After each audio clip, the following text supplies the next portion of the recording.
Welcome back, everybody. Today we're going to talk about Snowflake, one of the most misunderstood, myth-filled shrimp foods in the entire hobby. Some people swear by it like it's a miracle biofilm booster. They usually sell it. And others claim that it's cardboard and nutritionally useless. What's the truth? It's complicated. So today we are going to go way deeper than the usual, yeah, it's a great food, or no, it's useless. And we're going to break down what shrimp can actually digest, what science says about cellulose, and I guess why so many hobby arguments are based on the wrong species of shrimp entirely. We're going to look at how Snowflake behaves very differently in breeding facilities compared to your own home aquarium where you're using it. And it's not going to be that short, so buckle up because this topic is going to go way beyond soybean hulls. We'll look at leaves as well and what they can offer. We'll look at enzymes, biochemistry, microbial processing, and even animal evolution. By the end, hopefully, and most likely, you will understand Snowflake food better than 99% of the hobby, and including the people that are trying to sell it to you. So what is Snowflake? Nobody really explains this part, so let's start at the beginning. Snowflake food is nothing more than 100% soybean hulls. Sounds great, right? The outer husk of a soybean. Wow, sounds organic. It's 100% authentic product. There's no additives, there's no stabilizers, but there's no proteins or minerals either. It is mostly fiber. Now, when you drop Snowflake into water, pellets expand. They soften and they break up into these little flakes, hence the name Snowflake. They don't dissolve, they just break apart and sit there on the ground. Now, this creates a very stable substrate with tons of surface area for biofilm. Fungi, mycelium, bacteria, they love it. And that is the real purpose of Snowflake. It's not to directly feed the shrimp, but Snowflake feeds what feeds the shrimp. Can shrimp digest Snowflake directly? That's the big question. So let's get it out of the way straight away. The short answer is that shrimp might be able to extract something, but what they do is not going to be enough to sustain them, if they do at all. The long answer is that dwarf shrimp simply do not produce enough meaningful amounts of the enzymes needed to break down cellulose or hemicellulose, the two main components of soybean hulls. And don't even get me started on lignin, because they got no chance of breaking that down. So the two enzymes that we're primarily interested in are cellulase, breaks down cellulose, and hemicellulase, which breaks down hemicellulose. And any shrimp doesn't really make enough of those enzymes to matter. And this is where people get confused. And it's basically because there has been a lot of research done on a completely different species. Now, you might read several studies, and unfortunately, most of those studies don't apply to Caridina or Neocaridina. You've probably heard people quote studies about Macrobrachium rosenbergii, the giant freshwater prawn or long-armed shrimp, whatever you want to call it. But here's the issue. It's not even remotely the same digestive system. It's a large, commercially farmed prawn for food. It has a completely different diet and physiology. And even those studies, well, they don't really show what people think. So, two studies that get brought up a lot. Starvation test. So there was a bunch of researchers that starved Macrobrachium prawns in sterile conditions for 48 hours so that their gut contents would empty. Then they examined what they found inside the shrimp. They were dissected. They found trace elements of plant cell wall material, but nothing meaningful and not a lot of enzymes. So that alone should tell you that even after they should have evacuated their system, some of it is still remaining, clogging them up. Now, the second study was a test of enzymes. So they took the enzymes that were available and they tried to grow them on in a petri dish. Now, because it was such small amounts, they had to grow them on. But critically, they didn't use natural cellulose. They used CMC, sodium carboxyl thiocellulose, chemically modified soluble form of cellulose that is vastly easier to break down. To put it simply, just because an enzyme can break down CMC in a petri dish or a beaker, it doesn't mean that the animal itself can break down the actual plant fibers. There isn't enough enzymes and it's harder to break down. And yet this distinction is constantly ignored. The fact that they weren't actually doing the real thing. So recently I was having a conversation with the shrimp king, Chris Luca, and I asked him about this. We spoke about this. And I basically said to him, I said, do you think that dwarf shrimp, Neos and Caridinas, can digest cellulose?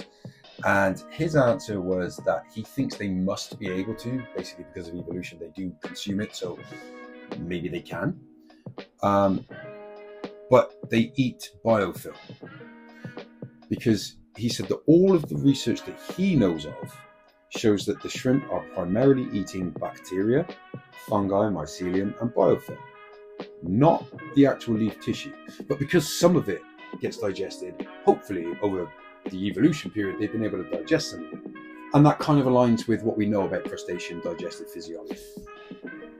Now, what is my position on it? I'll be completely honest, because let's be straight, honesty matters in science.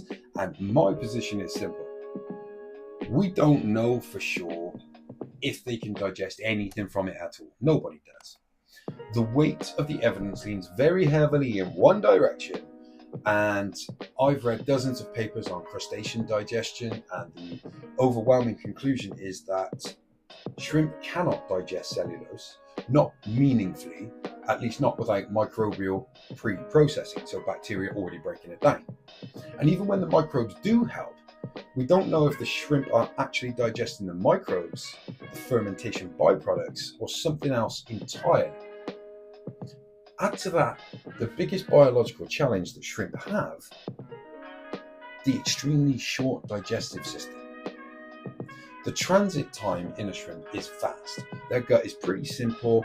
There's no fermentation chamber like cows or deer, no specialized bacterial symbiosis like cows or termites. So when you look at all the evidence together, the conclusion certainly for me becomes very likely that shrimp just don't digest cellulose, not in any biologically meaningful way. This part shocks quite a few people, and I thought everybody knew this, but pandas are technically carnivores. They have a carnivore's digestive system. They only converted to vegetarians in the last couple of 100 years. It's short, it's simple, and it's extremely inefficient at digesting cellulose. But pandas switched to bamboo, which is one of the most cellulose and lignin heavy plants on Earth. So, what happens? The pandas themselves extract very little nutrition. That's why they constantly have to eat, because maybe they only get 10% of what they eat. Most of the cellulose leaves them undigested. And this is a giant 100, 150, 200 kilo animal. It's got a much bigger digestive system than a shrimp. And if a panda is struggling to deal with cellulose, how is a 1-inch shrimp with a 1/4-inch digestive system going to succeed? It probably can't, at least again not in meaningful quantities. So let's look at some nutrition comparisons. Let's pull out some numbers to this. Soybean hulls are around 60 to 70% indigestible fiber, very low protein, very low fat, no meaningful minerals or vitamins. Why would you feed it? Now, dried leaves like Indian almonds have slightly more accessible fibers. They have some tannins and still mostly indigestible fiber. High quality shrimp food uses 30 to 40% protein. It has vitamins, it has minerals, it has carotenoids, it has fatty acids, and it is designed for their digestive system. When you compare these side by side, the difference is enormous. Snowflake is basically fiber with training wheels. Real shrimp food is food. So why do the big Asian breeders use Snowflake? Now, our Thailand contacts who give us our botanicals, they use it, but it is used completely different. And here's the twist. Snowflake does have a purpose, and a very important one for them. But only when it's used correctly, like they do. In places like Thailand, where we get most of our botanicals from, and where professional breeders raise shrimp, Snowflake is used in a completely different way. They don't feed it to the shrimp. They don't take it out of a packet and give it to the shrimp. That doesn't happen. It gets put into water, they submerge it, maybe into a different field, and they leave it for 10 to 14 days. And what that does is allow the fungi, the yeasts, the bacteria, the mycelium, the biofilm to colonize it. And that's what the shrimp want to eat. At the 2-week mark, Shrimp are moved in. And the soybean hulls are just scaffolding. The real food is the massive microbial colony that's growing on. Shrimp love that stuff. That's what they eat. But here's the key difference. When you get your Snowflake, which costs you 50 pence because it's a reject product from every other food manufacturing industry, you put it in your tank and the shrimp eat it way before 10 to 14 days. So there's no bacteria. So in a normal tank setup, Snowflake won't hurt your shrimp. But it isn't giving them really any nutritional value. Might as well eat polystyrene. You might be full, but you're not getting anything out of it. Now the real problem is misplaced expectations. Snowflake was never actually supposed to replace real food. It was meant to be a biofilm generation substrate, and it's great at that. But over time, the myth spread, Snowflake is a superfood, or the Taiwanese breeders use this, the Thai breeders use that, the Chinese breeders use this. Snowflake prevents die-off. I've heard that. None of that is backed by science. None of it. It is simply a pellet of fiber that grows biofilm. Nothing more, nothing less. Now there are better uses for Snowflake food. This is, I guess, where you could say Snowflake actually shines. So there is a reason to buy it sometimes. Maybe you're going on holiday. You submerge it, you grow the biofilm, then you put it in your tank, you go away. They've got plenty of time to graze on that massive microbial fauna that you've created for them. It's perfect for heavy biofilm setups. It's pretty good for stabilizing new tanks, as long as your shrimp don't eat it.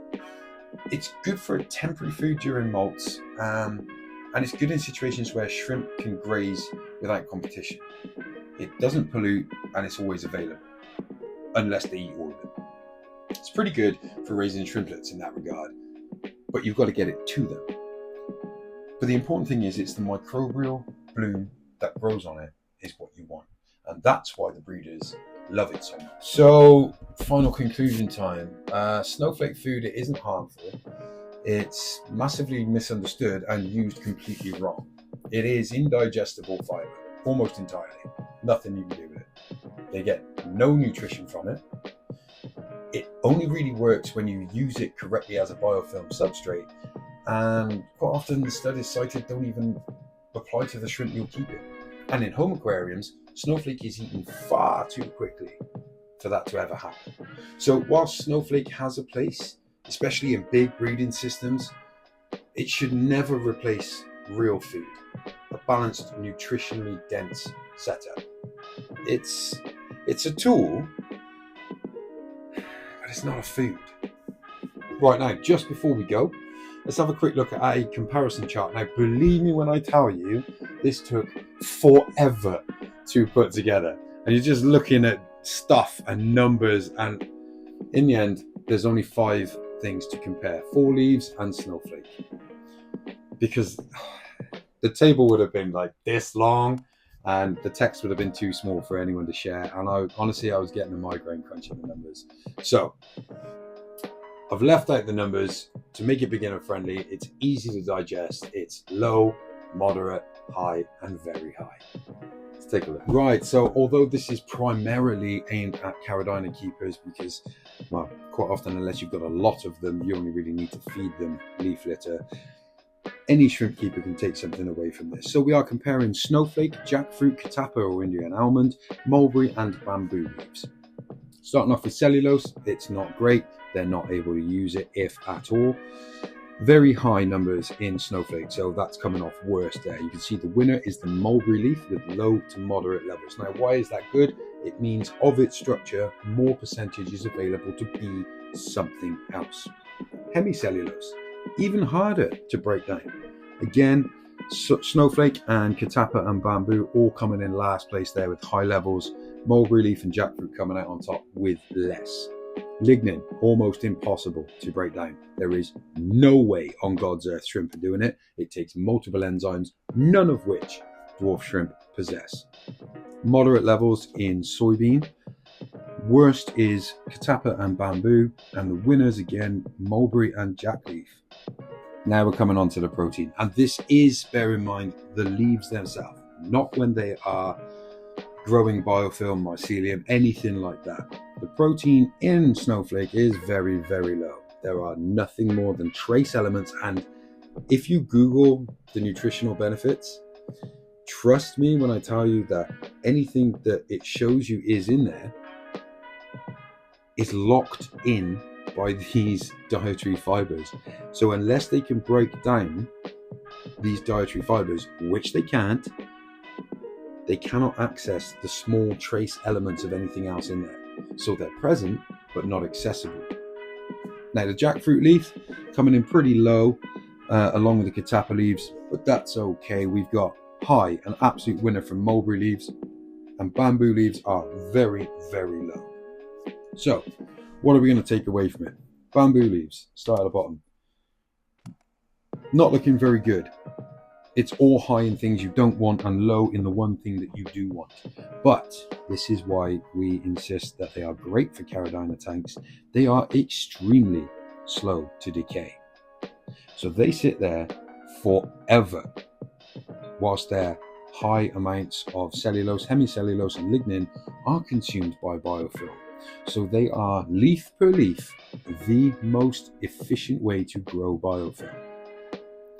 Mulberry leaf, absolute winner, best for direct nutrition, low in everything you don't want and the highest in what you do want. The catappa leaf, yeah, it's pretty much the same as a bamboo leaf, but again, it's not something anybody is trying to feed to their shrimp. This is a leaf that we use for tannins. Jackfruit leaves, pretty good, but it softens quickly. It's great as a bacterial substrate because it breaks down quickly.